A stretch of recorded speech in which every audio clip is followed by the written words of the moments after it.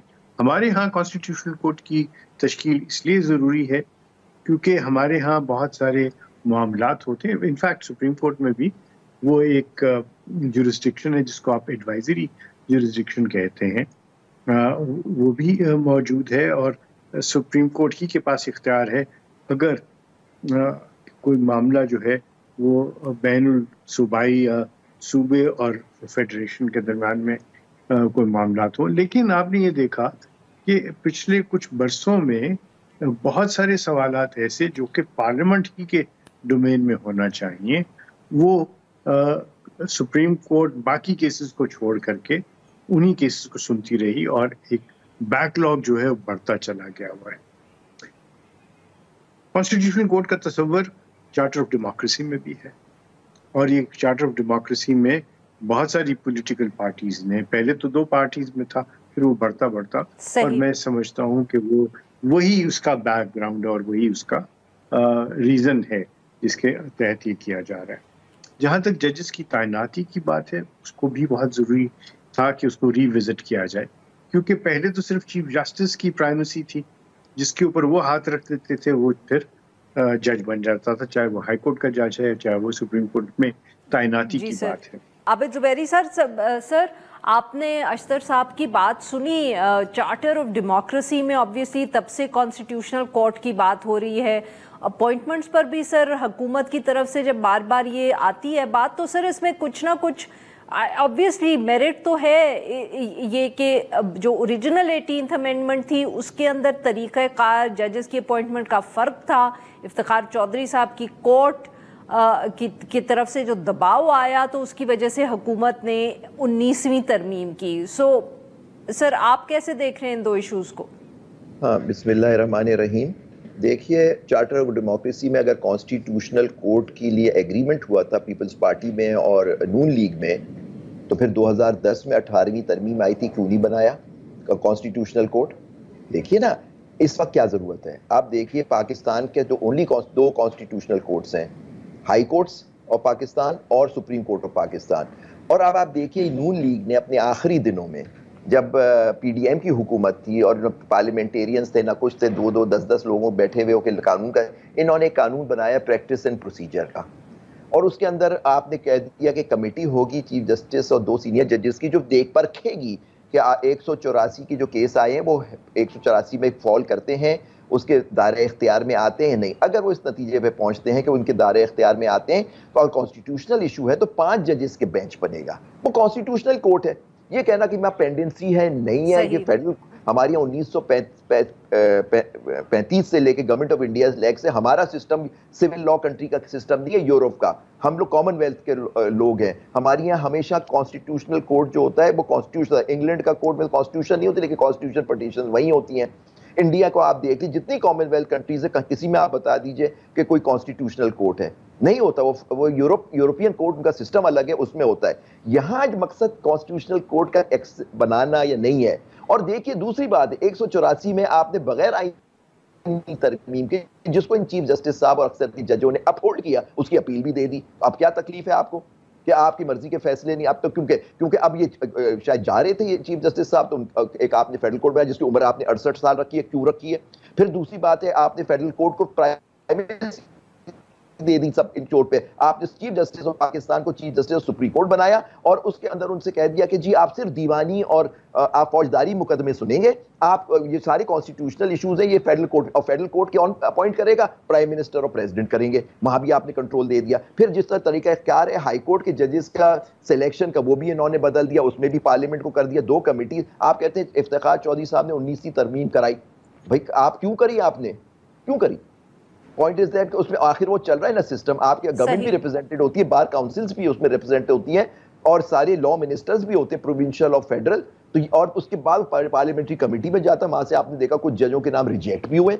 دیکھیے یہ ایک سسٹم تھا جو چل رہا تھا. آپ یہ جو ہے یہ حملہ ہے, اور اگر یہ ترمیم پاس ہو جاتی ہے تو یہ جنازہ ہوگا ہماری آزاد عدلیہ کا. اور آپ ایک کانسٹیٹیوشن, آپ 2 کانسٹیٹیوشن کورٹ بنائے, ایک پاکستان کا سپریم کورٹ ہوگا اور اس میں ایک سپرا کانسٹیٹیوشنل کورٹ بن جائے گا. یہ اتنی پیار کے جو اشرف بھائی ہمارے بڑے بھائی ہیں, بہت محترم ہے, یہ اتنی پیاری بات نہیں ہے کہ جی وہ تو ضروری ہے کہ وہ بنانا ہے کانسٹیٹیوشن. آپ پڑھیے ان شکوں کو, اور میں اشرف بھائی سے کہوں گا پڑھیں کیونکہ یہ بہت بڑے قابل اور بہت بڑے وکیل ہیں, کہ آپ دیکھیے کہ جو سپریم کورٹ کا حال کرنے جا رہے ہیں جوڈیشری کو. اچھا ہائی کورٹ کے ساتھ کیا ہے, ہائی کورٹ کے جج کے لیے کلوز ڈال دیا ہے اس کے اندر. اچھا عابد صاحب معاف کریے گا, آپ کی بات یہاں کاٹ رہی ہوں sir, I have to take a break here. Break کے بعد آتے ہیں تو ہم گفتگو جاری گے, آپ اپنا پوائنٹ بھی مکمل کر لیجیے گا. جی ناظرین یہاں پہ لیتے ہیں ہم ایک چھوٹا سا بریک.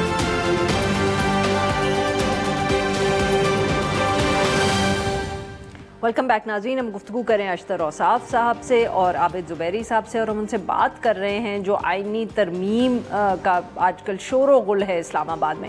اب اشتر صاحب سر, غالباً جو اتنا رد عمل آیا یا اتنا شور مچا اس آئینی ترمیم پہ, غالباً اس کے پیچھے ایک وجہ یہ بھی ہو سکتی ہے کہ یہ تاثر بن گیا ہے کہ منصور علی شاہ صاحب کے چیف جسٹس بننے سے پہلے یہ بہت سی تبدیلیاں کی جا رہی ہیں.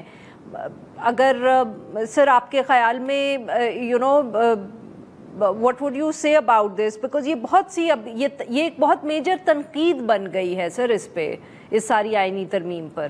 پرسیپشنز کا اس لیے آتی ہیں, چہ مگوئیاں اس لیے ہوتی ہیں, جو بہت ساری فیک نیوز اس لیے بنتی ہے جب ایکچوئل نیوز سامنے نہیں آتی. کیا ہی اچھا ہوتا کہ یہ ساری آئینی جو تجاویز ہیں ترامیم کے بارے میں, ان کو ڈیبیٹ کے لیے آپ لے آتے.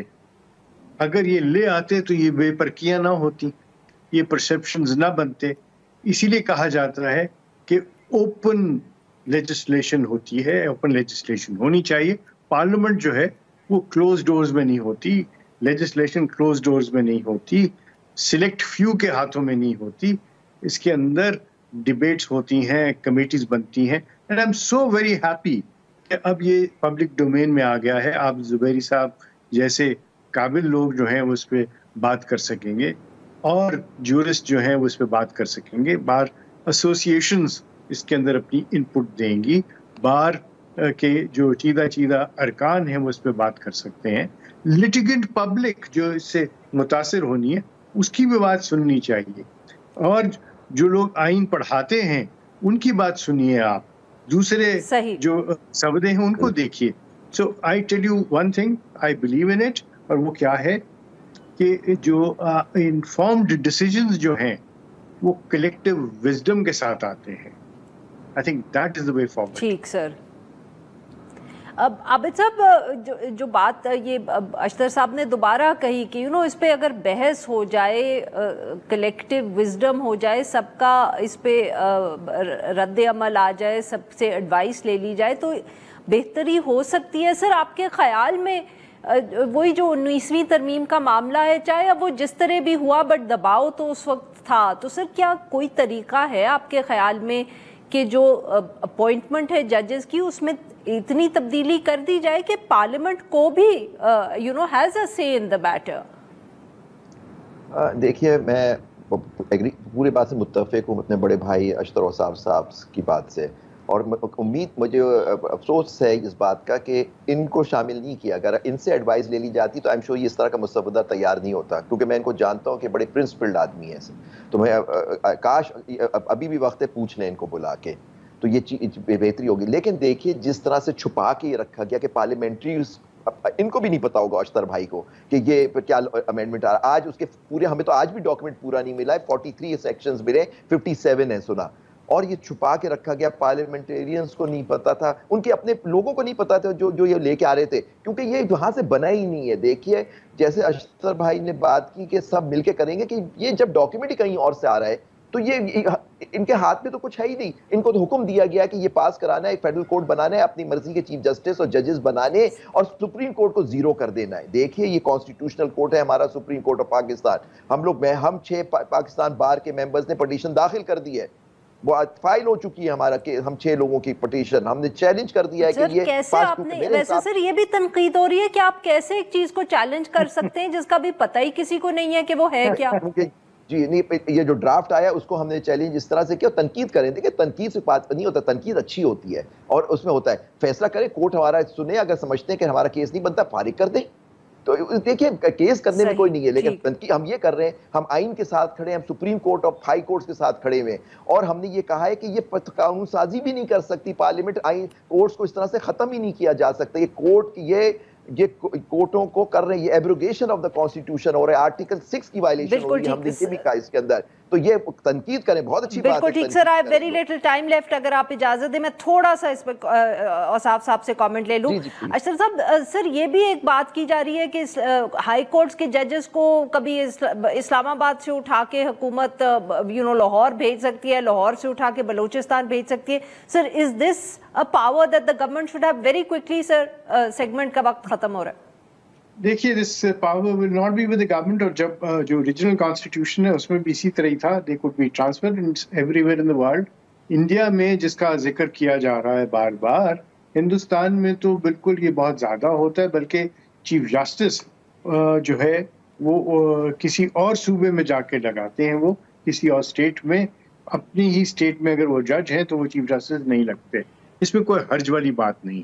اور یہ بھی میں آپ کو بتاؤں کہ سارے صوبے جو ہیں ان کی ہائی کورٹس مقدم ہیں, اور پہلے بھی آپ دیکھیں گے کہ بلوچستان ہائی کورٹ میں سندھ سے جاتے تھے اور لاہور ہائی کورٹ سے بھی, اور یہ سارے, اس میں کوئی پرابلمز نہیں ہے. But it will not be in the hands of the, it should not be in the hands of the chief executive اور the government. It is in consultation with the judicial commission.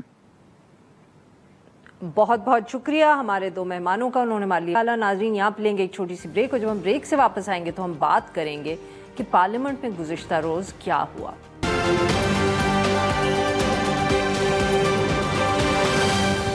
Welcome back ناظرین. Programme کے اس حصے میں ہم بات کریں گے, ہم جس کو کہتے ہیں نا بال ٹو بال کامنٹری, کہ گزشتہ روز پارلیمنٹ میں ہوا کیا.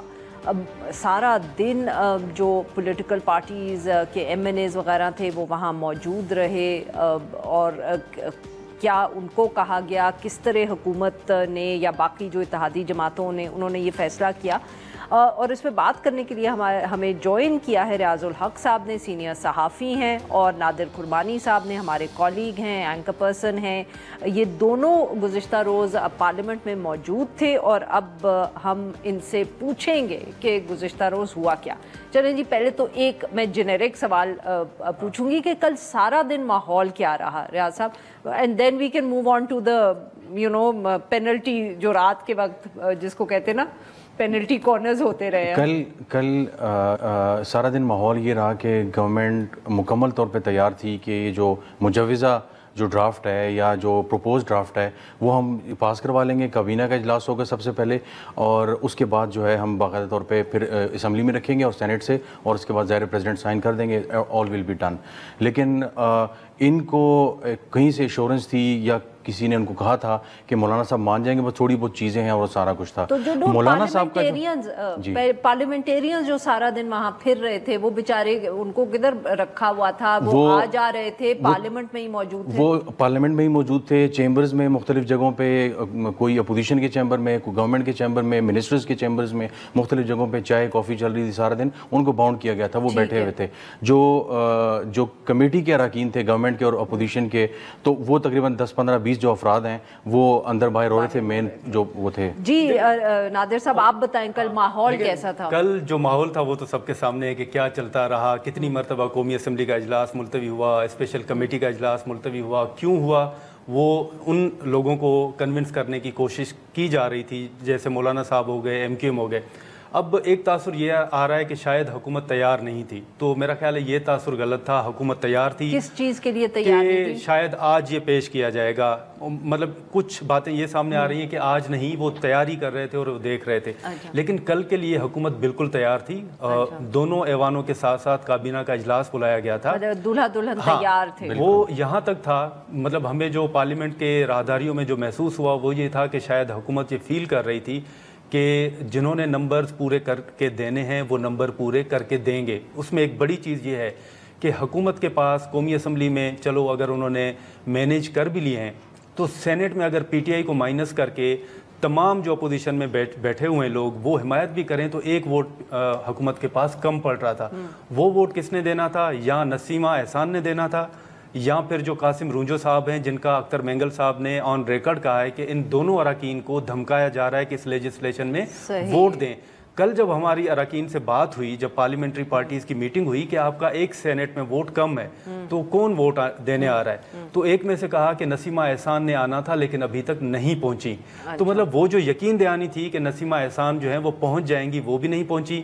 قومی اسمبلی میں جب ڈرافٹ کی بات آئی، یہ یقین دہانی کسی نے کروائی تھی کیونکہ نسیمہ احسان نے جو میٹنگ ہوئی پارلیمنٹری پارٹیز کی یا سینیٹرز کی جب میٹنگ ہوئی تو شی واز ناٹ دیئر. اور انہوں نے پھر جو مسلم لیگ نون کے سینیٹرز ہیں ان سے پوچھا کہ ایک سینیٹر تو ابھی بھی مسنگ ہے تو ہم نے کیا کرنا ہے. تو پھر شاید کوشش بھی کی گئی کہ ان سے رابطہ ہو. اب جو ٹرننگ پوائنٹ تھا جہاں پہ بات بگڑی وہ we'll just come to that.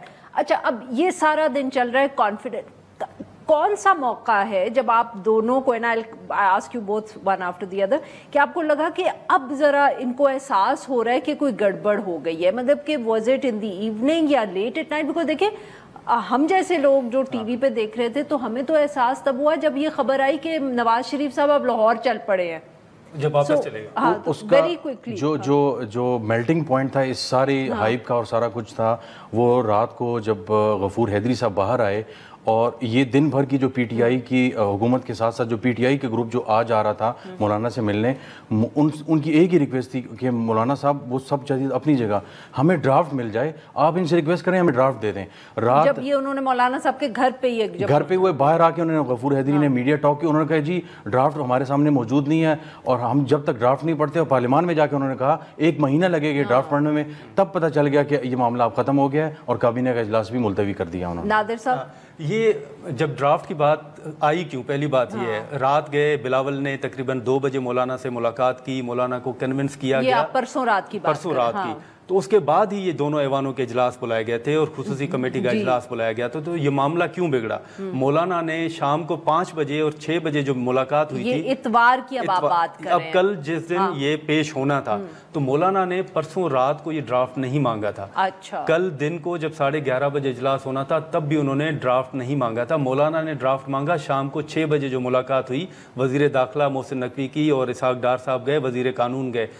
اس سے پہلے کچھ اراکین نے PTI کے رہنماؤں کو یہ آگاہ کیا کہ ان ترامیم میں جو 20 بتائی جا رہی تھی اب وہ شاید 56 تک پہنچ چکی ہیں. تو انہوں نے اپنے تحفظات سے بھی آگاہ کیا کہ یہ اتنا سمپل نہیں ہے جتنا آپ کو نظر آ رہا ہے. PTI کے ہی لوگوں نے PTI کے کچھ اندر سے لوگ تھے جنہوں نے PTI کو آگاہ دوسری جماعتوں جنہوں نے عمر ایوب کو بتایا اور اسد کیسر کو بتایا. پھر جو سر یہ جو لوگ تھے جنہوں نے اسد کیسر صاحب یا عمر ایوب صاحب کو بتایا، یہ پاکستان تحریک انصاف کے MNAs ہیں. اس میں جو خصوصی کمیٹی کی میٹنگ تھی اس میں باپ پارٹی کے بھی تھے اور اس میں MQM کے بھی تھے اور کچھ دیگر بھی تھے. تو بہرحال کسی طرح خبر لیک ہوئی اسد کیسر، یعنی کہ کسی کے ہاتھ پاؤں کھولے تو انہوں نے اپوزیشن کو کہا کہ رولا شولا پاؤ. تو اس کے بعد جب میٹنگ ہوئی نا تو اسد کیسر نے مولانا کو صاف الفاظ میں کہا جو ہمیں بتایا گیا. انہوں نے کہا کہ اگر ان ترامیم سے ہمیں اگر نقصان ہوگا تو کل آپ کو بھی نقصان ہوگا، تو آپ یہ دیکھ لیں. اس کے بعد مولانا نے کہا کہ چلیں ابھی حکومتی وفد نے آنا ہے تو ہم ان کے سامنے یہ مطالبہ رکھ دیتے ہیں کہ آپ ہمیں پہلے ڈرافٹ دکھائیں، اس کے بعد ہم میٹنگ کریں گے. آپ کو یاد ہوگا کہ اتوار کے روز پھر جو حکومتی وفد تھا اس کی ایک میٹنگ نہیں ہوئی, 3 میٹنگز ہوئی تھیں, 2 مولانا صاحب کے گھر میں اور تیسری میٹنگ وزیر داخلہ محسن نقوی صاحب کے چیمبر میں پارلیمنٹ ہاؤس میں. اور اسی طرح پی ٹی آئی کے جو وفود تھے ان کی بھی 2 مرتبہ ملاقات ہوئی, ایک گھر میں اور ایک پھر مولانا عطا الرحمان صاحب کے چیمبر میں. اس کے بعد مولانا صاحب جب خصوصی کمیٹی میں آئے تو وہاں پر بلاول صاحب بھی حیران تھے, اور بلاول صاحب نے جو مولانا صاحب سے گفتگو کی اس میں انہوں نے ایک طرح کا شکوہ بھی کیا کہ مولانا صاحب جب گزشتہ رات آپ کی اور میری بات ہو چکی تھی, جب میں نے آپ کو آگاہ کیا تھا تو آپ متفق تھے میرے ساتھ, تو اب مجھے سمجھ نہیں آ رہا کہ آپ کیوں اپنے تحفظات کا اظہار کر رہے ہیں جبکہ آپ کی اور ہماری بات ہو چکی ہے. تو اس پوائنٹ پہ یہ معاملہ بگڑا جب 20 امینڈمنٹس نہیں تھیں, بڑھ چکی تھیں, اور جو خدشات تھے وہ بھی سامنے آ چکے تھے. بالکل صحیح. ناظرین یہاں لیتے ہیں ہم ایک چھوٹی سی break. We'll be right back to continue story.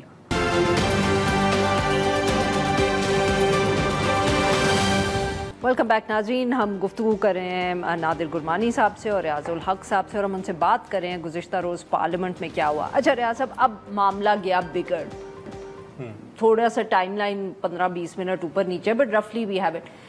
Finally یہ حکومت نے یا سب اتحادی جماعتوں نے یہ کب طے کیا یا کب ان کو احساس ہوا کہ یہ تو اب بات اتنی بگڑ گئی ہے کہ یہ اب آج ہم آگے کچھ نہیں کر سکتے اس پہ؟ از دیر اے ڈفرنس, یا جب معاملہ بگڑا جیسے ابھی ہم بات کر رہے تھے کہ جب ڈرافٹ مانگا تو اسی کے اوپر پھر فیصلہ ہو گیا؟ جب مولانا فضل الرحمان نے اپنے گھر سے سارا دن کی میڈیا کوریج ان کے گھر کے باہر ہوتی رہی لیکن کوئی بندہ باہر آ کے نہیں بولا. جب رات 9:30-10 بجے کے قریب اس کے ادھر تک حکومت کو احساس ہو گیا کہ اب آج کام نہیں ہوگا. اس وقت حکومت کو احساس ہو گیا now the party is over.